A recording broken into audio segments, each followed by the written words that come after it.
खेजड़ी और मां अमृता देवी का बलिदान। जहां पेड़ बचाने को इंसान कट गए और आज इंसान बचाने को पेड़ कट रहे हैं। प्रस्तावना कहते हैं, आज के जमाने में अगर किसी से कह दो कि पेड़ से चिपक कर जान दे दी, तो सामने वाला बोलेगा, भाई वाईफाई का टावर समझ लिया होगा। लेकिन राजस्थान की धरती पर एक समय ऐसा भी आया जब लोगों ने पेड़ को मोबाइल से ज्यादा जरूरी समझा। उसी सोच का नाम है खेजड़ी और उसी त्याग की मूर्ति है मां अमृता देवी विश्नोई। ये कहानी सिर्फ पेड़ काटने या बचाने की नहीं है। ये कहानी है संस्कारों, साहस और समझदारी की। जहां लोग कहते थे पेड़ रहेगा तो जीवन रहेगा, खेजड़ी वृक्ष, मरुस्थल का ऐसी और फ्रिज राजस्थान का मौसम ऐसा है कि गर्मी पूछती नहीं, सीधा आकर बैठ जाती है। ऐसे में अगर कोई पेड़ छाया दे दे तो वही देवता हो जाता है।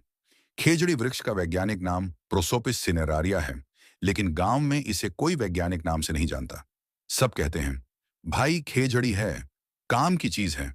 और सच में खेजड़ी ऐसा पेड़ है जो धूप में छाया देता है, अकाल में भूखा नहीं रहने देता, खेत में रहे तो फसल बचाता है, घर के पास हो तो इज्जत बढ़ाता है। इसीलिए इसे राजस्थान का राज्य वृक्ष बनाया गया। खेजड़ी का पर्यावरणीय महत्व, अगर खेजड़ी बोल पाता तो कहता, मैं अकेला ही पूरा विभाग हूं।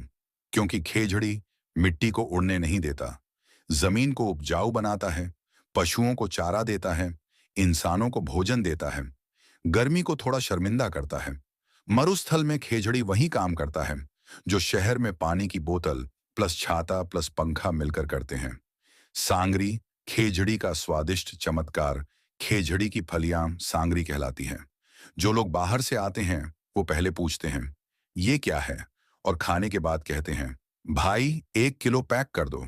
सांगरी सब्जी सिर्फ स्वाद नहीं बल्कि राजस्थान की पहचान है।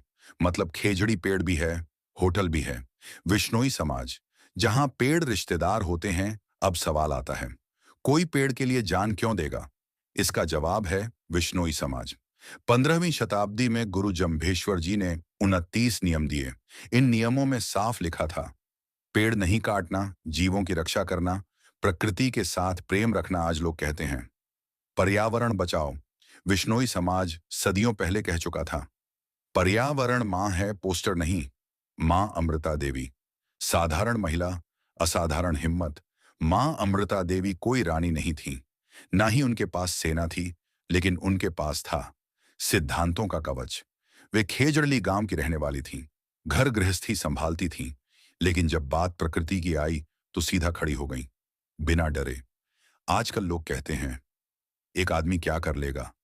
मां अमृता देवी ने साबित किया, एक सही इंसान बहुत कुछ कर सकता है। खेजड़ली कांड। जब सत्ता पेड़ से हार गई, साल था 1730 ईस्वी।